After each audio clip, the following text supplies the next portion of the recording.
تلقه الأسد في آجامها تجيمي يا رب صل وسلم دائما أبدا على حبيبك خير الخلق كلهم اللهم صل على حبيبك سيدنا مولانا محمد صاحب الوجه الأنور والجبين الأزهر صلاة وسلاما عليك يا سيدي يا رسول الله قال الله عز وجل في شان حبيبه مخبرا وآمرا إن الله وملائكته يصلون على النبي يا أيها الذين آمنوا صلوا عليه وسلموا تسليما سيدنا وحبيبنا مولانا محمد وعلى آله وصحبه وسلم صلاة وسلاما عليك يا سيدي يا رسول الله الحمدللہ ہم اور آپ جامعہ رکن الاسلام جو اہل سنت و جماعت کا علمی اور روحانی مرکز ہے،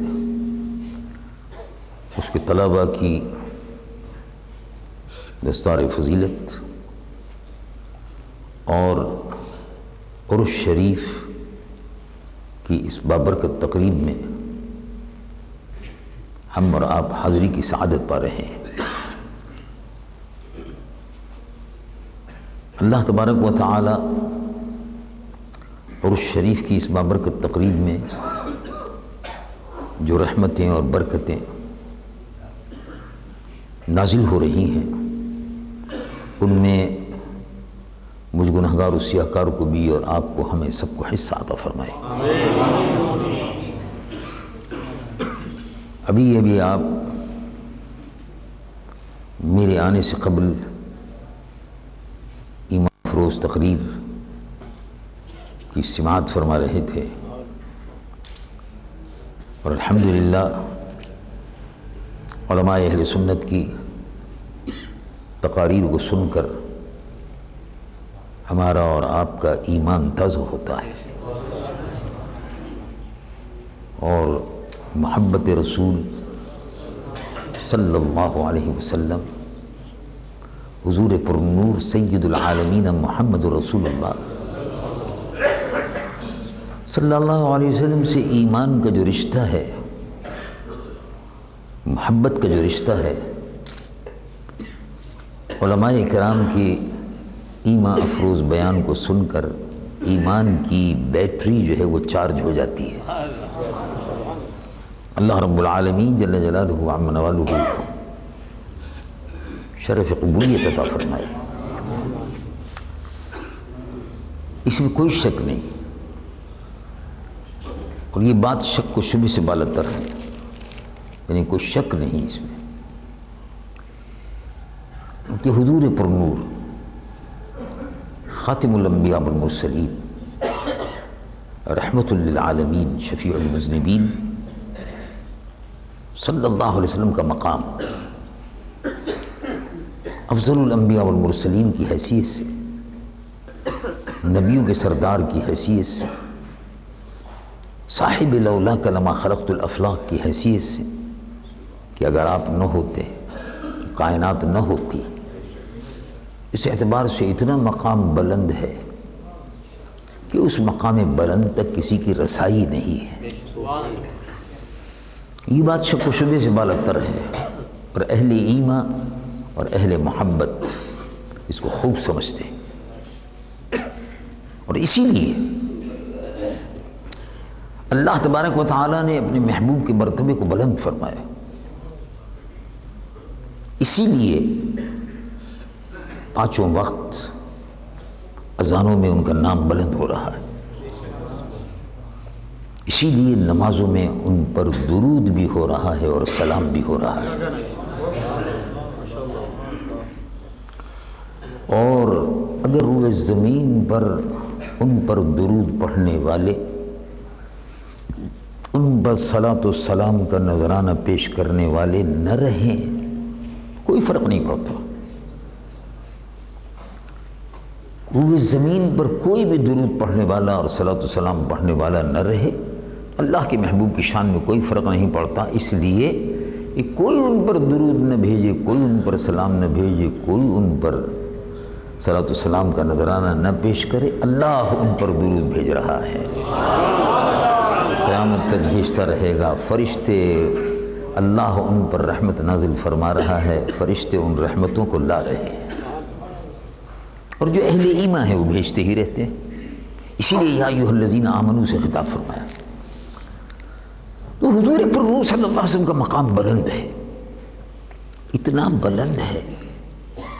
کہ تصورات کی دنیا میں اگر آدمی دیکھنا چاہے تو بظاہر نہیں معلوم ہو سکتا۔ اتنا بلند ہے کہ شب معراج کا تصور کر لو، تو شب معراج ایک حقیقت ہے۔ بیت المقدس کا تصور کر لو، شب معراج کا تصور کر لو، تو کتنا بلند مقام ہے کہ عرش بھی نیچے ہے، فرش بھی نیچے ہے،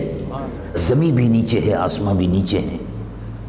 سدرۃ المنتہا بھی نیچے ہے، اور مقام مصطفیٰ اتنا بلند ہے کہ ہر چیز نیچے ہے اور وہ سب سے اوپر ہے۔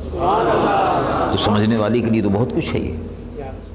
اور نہ سمجھے تو پھر اس کا کوئی علاج نہیں ہے۔ سمجھنے والے کے لیے سب کچھ ہے، اتنا مقام بلند ہے کہ جبرائیل جہاں نہیں جا سکتے، پیغمبروں کی آمد رفت کا سلسلہ جہاں ختم ہو جاتا ہے، پیغمبر بزرگ 1,24,000 انبیاء و مرسلین کا علم، جمال اور کمال اور فضل جہاں ختم ہوتا ہے، وہاں سے مقام مصطفیٰ شروع ہوتا ہے۔ یہ ہے مقام محمدی صلی اللہ علیہ وسلم۔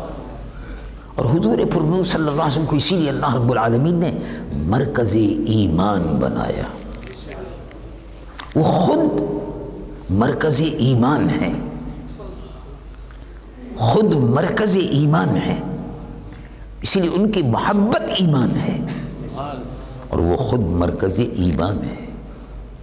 ان کا شہر بھی مرکز ایمان ہے۔ تو سبحان اللہ، جن کا شہر مرکز ایمان ہو وہ خود بھی مرکز ایمان ہو۔ مرکز ایمان کا مطلب یہ ہے کہ مرکز کائنات ہے، کائنات کا مرکز ہے۔ پوری کائنات پوری رفتار سے سورج بھی، شمس بھی، چاند بھی، ستارے بھی گردش کر رہے ہیں، اور اس گردش کا مرکز نقطہ اولی جو ہے ذات پاک محمد رسول اللہ صلی اللہ علیہ وسلم، یعنی حضور پر نور صلی اللہ علیہ وسلم مرکز ہے۔ ایک رفتار ہے پوری جو چل رہی ہے، ایک گھڑی ہے جو چل رہی ہے، ایک ساعت ہے جو چل رہی ہے، اور یہ گھوم رہی ہے ارد گرد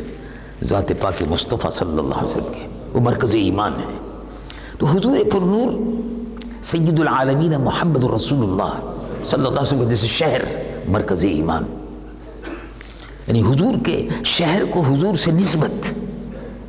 تو اللہ رب العالمین نے اس شہر کو جس کو ذات پاک مصطفیٰ سے نسبت ہے،